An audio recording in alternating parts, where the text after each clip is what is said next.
നാം വളർന്നു വരുന്ന സാഹചര്യവും പശ്ചാത്തലവും നിശ്ചയമായിട്ടും നമ്മുടെ വളർച്ചയെ സ്വാധീനിക്കുന്ന ഏറ്റവും വലിയ ഘടകമാണ്. നല്ല നിലത്ത് വീണ വിത്ത് 100 മേനി ഫലം കായ്ക്കാനുള്ള പ്രധാനപ്പെട്ട കാര്യമെന്ന് പറയുന്നത് അത് വളർന്നു വന്ന പശ്ചാത്തലം അല്ലെങ്കിൽ മെച്ചപ്പെട്ട ഒരു സാഹചര്യം ആ വിത്തിന് അല്ലെങ്കിൽ ആ കളത്തിനുണ്ടായിരുന്നു എന്നുള്ളതാണ്. എന്നാൽ മുള്ളിനിടയിൽ വീണ വിത്തുകൾക്ക് വാസ്തവത്തിൽ മെച്ചപ്പെട്ട ഒരു സാഹചര്യം ഉണ്ടായിരുന്നില്ല. അതുകൊണ്ട് തന്നെ അത് വളർച്ചയെ കാര്യമായി സ്വാധീനിക്കുവാനും ഇടയായി തീർന്നു. പ്രിയപ്പെട്ടവരുടെ, നമ്മുടെയൊക്കെ ചുറ്റുവട്ടങ്ങളിൽ നോക്കിക്കഴിഞ്ഞാൽ ചിലർ മെച്ചപ്പെട്ട ജീവിത സാഹചര്യങ്ങളിലേക്ക് മാറുകയും നല്ല അനുഭവങ്ങളിലേക്ക് പോവുകയൊക്കെ ചെയ്യുന്നതിന് ഒരു പ്രത്യേക ഘടകം അവരുടെ ജീവിതത്തിനകത്തുണ്ട്.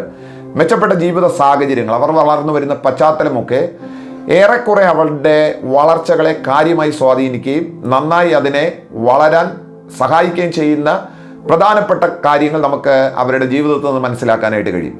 എന്നാൽ ചിലരുടെയൊക്കെ ജീവിതത്തിൽ അവർ വളർന്നു വരുന്ന സാഹചര്യങ്ങൾ, വ്യത്യസ്തമായിരിക്കുന്ന പശ്ചാത്തലങ്ങൾ മുള്ളുകൾക്കിടയിൽ വീണ വിത്തുകൾ പോലെ ഞെരുങ്ങിപ്പോകുന്നതിനും കാരണമായി തീരുന്നതായിട്ട് നമുക്ക് മനസ്സിലാക്കാനായിട്ട് കഴിയും. എൻ്റെ കണ്ടെത്തലുകളിൽ, എൻ്റെ പ്രാർത്ഥനയിൽ, എൻ്റെ ധ്യാനത്തിൽ ഈ വചനവുമായി ബന്ധപ്പെട്ട് ഏതാണ്ട് ഒരു 5-6 കാര്യങ്ങൾ എനിക്ക് പരിശോധിക്കാൻ, ദൈവവചനത്തിൽ നിന്ന് പരിശോധിക്കാൻ പരിശുദ്ധാത്മാവിനെ സഹായിച്ചു. ഒരു വ്യക്തിയെ കാര്യമായി സ്വാധീനിക്കുന്നത് ഏറ്റവും ആദ്യത്തെ ഘടകമെന്ന് പറയുന്നത് അവൻ്റെ കുടുംബമാണ്.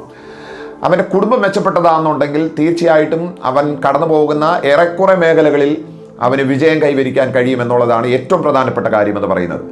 എന്നാൽ തകർന്ന കുടുംബങ്ങൾക്കകത്ത് നിന്ന് ഉയർന്നു വരുന്ന വ്യക്തികൾ വളരെ അപൂർവമാണ്. ആ പ്രതിസന്ധികളെ അതിജീവിക്കാൻ ഒരു വ്യക്തിക്ക് കഴിഞ്ഞിട്ടുണ്ടെന്നുണ്ടെങ്കിൽ തീർച്ചയായിട്ടും ആ മുള്ളുകൾക്ക് മുകളിൽ വളരാൻ അവന് കഴിഞ്ഞു എന്നുള്ളതാണ് ഏറ്റവും പ്രധാനപ്പെട്ട കാര്യം.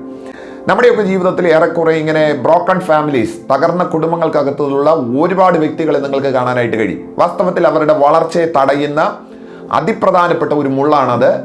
ആ മുള്ളുകൾ വാസ്തവത്തിൽ ആ മനുഷ്യനെ ഞെരുക്കുകയാണ്, ആ വ്യക്തിയെ ഞെരുക്കുകയാണ് എന്നാണ് എൻ്റെ ഒരു കണ്ടെത്തൽ, അല്ലെങ്കിൽ എൻ്റെ ഒരു ബോധ്യപ്പെടൽ അതാണ്.